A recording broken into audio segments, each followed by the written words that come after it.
दोस्तों, नवरात्रि का महापर्व 9 देवी अर्थात 9 कन्याओं को समर्पित है। कन्या पूजन करने से हमारी समस्त पीड़ा दूर होती है, दुख दर्द दूर होते हैं, हर कष्ट दूर होते हैं। दोस्तों, आपको बता दें, इस बार माता रानी हाथी की सवारी पर पृथ्वी लोक पर आ चुकी हैं और भक्तों के कष्टों को दूर करेंगी। जब जब माता रानी हाथी पर सवार होकर आती तब तब धरती पर फूल खिलते हैं और वर्षा होती है तथा हरियाली की उत्पत्ति होती है और जीवन सुगम हो जाता है। किसान के घर में साक्षात मां जगदम्बा जगत मां का आगमन होता है। दोस्तों, इस बार की नवरात्रि बहुत ही शुभ और मंगलकारी माने जा रहे हैं। इस बार शारदीय नवरात्रि 15 अक्टूबर दिन रविवार को शुरू होकर और इसका समापन 23 अक्टूबर दिन सोमवार को होगा। ऐसे में 24 अक्टूबर दिन मंगलवार को ही दुर्गा विसर्जन होगा। जो लोग माता रानी की स्थापना करते हैं, मूर्ति स्थापना करते हैं, वे लोग 24 अक्टूबर दिन मंगलवार को विसर्जन करेंगे। दोस्तों, नवरात्रि की अष्टमी और नवमी तिथि पर कन्या पूजन का विधान है। इस बार महाअष्टमी तिथि 22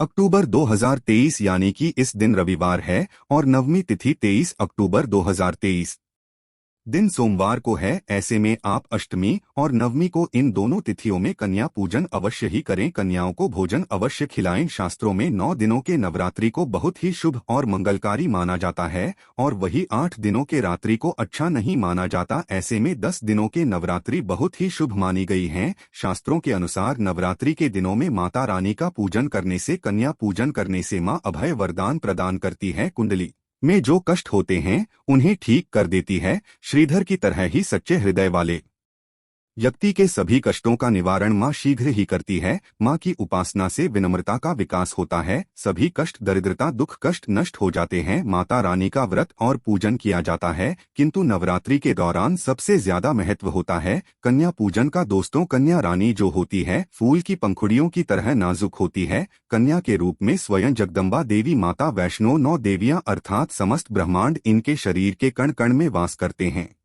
बहुत कम लोग जानते हैं 33 कोटि देवी देवताओं का वास होता है कन्याओं के मस्तक पर। कन्या छोटी हो चाहे बड़ी हो, वह सदैव पूजनीय है, माँ के समान मानी जाती है। दोस्तों, माना जाता है व्रत और उपासना से माता रानी इतना प्रसन्न नहीं होती है जितना कि कन्या पूजन से होती है। नवरात्रि में छोटी छोटी कन्याओं को माता रानी का स्वरूप माना जाता है। कन्याओं को भोग लगाया जाता है, उन्हें प्रसन्न किया जाता है और बदले में आशीर्वाद मांगा जाता है। कन्याओं को प्रसन्न करने के लिए गिफ्ट वगैरह दिए जाते हैं। माना जाता है यदि कन्याओं को भेंट दी जाए और वह उसे खुशी खुशी स्वीकार कर लें तो इसका मतलब है माता रानी अर्थात माता वैष्णव ने वो भेंट स्वीकार कर ली जिन पर कन्याएं प्रसन्न होती है, तो समझो उन्हें माता रानी का आशीर्वाद मिल गया और माता रानी की कृपा से उन्हें मुहमांगा वरदान प्राप्त होता है। कन्या पूजन कोई मामूली पूजन नहीं होता। समस्त ब्रह्मांड में जो पूजा होती है उनसे बढ़कर कन्या पूजन को माना जाता है। 10 बार गंगा स्नान करने से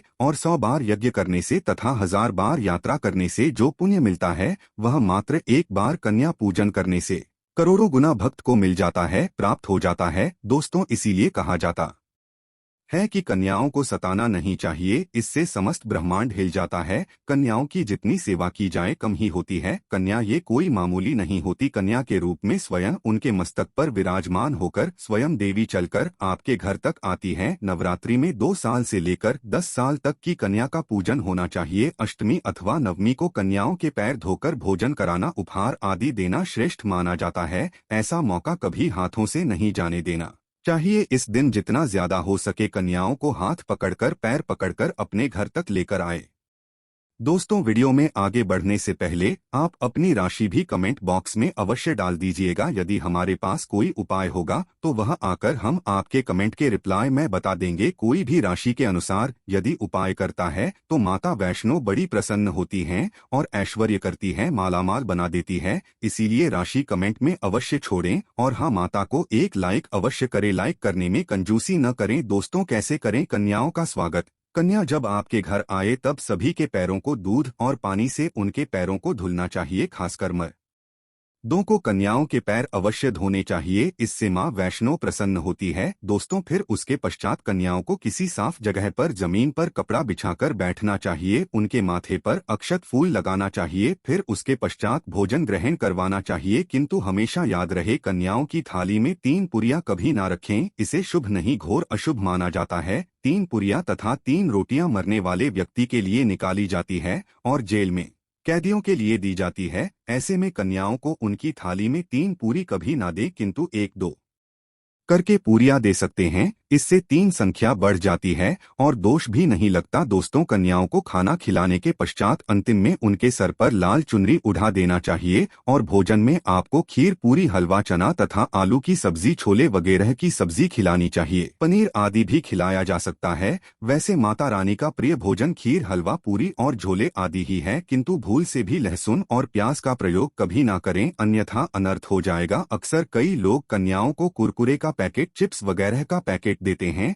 जो कि घोर अनर्थ माना जाता है, क्योंकि इसमें लहसुन, प्याज का प्रयोग होता है, जिसके कारण व्रत खंडित हो सकता है, मां दुर्गा क्रोधित हो सकती है। जहां आपने 9 दिनों तक लहसुन प्याज का परहेज किया, किंतु आपकी एक गलती पूरे व्रत को खंडित कर सकती है। इतना भी नादान नहीं बनना चाहिए कि माता रानी रुष्ट हो जाए और कन्याओं को भी अशुद्ध होना पड़े। कन्याओं को डब्बाबंद कोई भी ऐसी चीज ना खिलाए जिसमें लहसुन प्याज होता है। कई चीज तो ऐसी होती हैं मार्केट में जिसके अंदर लहसुन प्याज का प्रयोग होता है। ऐसा आप कभी मत करना। दोस्तों, कई लोग कन्या पूजन में खाना घर पर नहीं बनाते और रेडीमेड लाकर ही खिलाते हैं तथा दही जलेबी खिलाते हैं, जो कि शुभ नहीं माना जाता। दोस्तों, ऐसा खाना वो लोग खिलाते हैं जिनके घर में मान लीजिए कोई दुर्घटना आदि हो गई है या घर में कोई बीमार है या कोई मुसीबत है, तब वो ऐसा करते हैं। किंतु यदि आप स्वस्थ हैं, आपको कोई पीड़ा नहीं है, तो ऐसा भूल कर भी नहीं करना चाहिए। माता रानी दही जलेबी नहीं, आपके हाथों का बना भोजन खाना चाहती है, आपका प्यार चाहती हैं। फिर चाहे आप घर में एक ही पूरी क्यों ना बनाएं माता के लिए, पर आप स्वयं ही अपने हाथों से माता रानी को भोजन खिलाएं। देखिए, भले ही आप दही जलेबी खिला सकते हैं,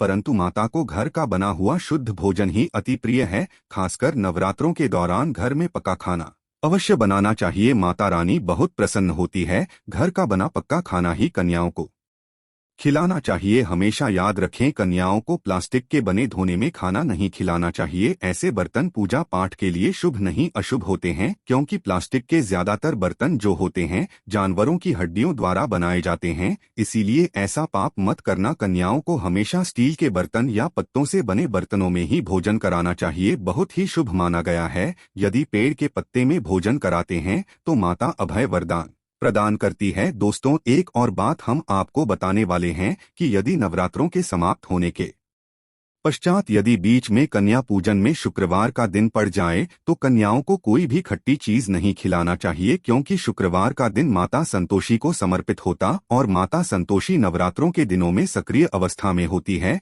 यानी वो भी 9 देवियों के साथ में आपके घर में आती है। इसीलिए कन्याओं को भूलकर भी शुक्रवार का दिन यदि पड़ जाए तो खट्टी चीज घर में नहीं बनाना चाहिए और कन्याओं को भी खट्टी चीज नहीं खिलाना चाहिए। घोर पाप लगेगा, आपका किया कराया सब बर्बाद हो सकता है। खट्टी चीजों से माता संतोषी रूठ सकती है, चिढ़ सकती है, आपको श्राप दे सकती है। इसीलिए नादान ना बने। दोस्तों, भोजन कराने के पश्चात कन्याओं की थाली में एक लौंग जरूर रखना चाहिए, क्योंकि लौंग देवी शक्ति तथा दुर्गा माँ को बहुत प्रिय है। लौंग माता शक्ति का प्रतीक होती है। लौंग में नवदुर्गा का वास होता है। इन 9 दिनों में माता रानी को लौंग का भोग भी लगाया जाता है। तो खाना खाने के पश्चात कन्याओं को लौंग अवश्य अर्पित करें। माता रानी को अमृत से बढ़कर लौंग प्रिय है, इसीलिए कन्याओं को थाली में चुपचाप एक लौंग जरूर रख दें। आपका भाग्य चमक जाएगा। माता आपके जीवन में धन की कोई भी कमी नहीं होने देंगी। दोस्तों, आपको बता दें, कन्याओं को उपहार में क्या दे। कन्याओं को खुश करने के लिए उनकी थाली में दक्षिणा डालें, ताकि आपके घर में संपन्नता बनी रहे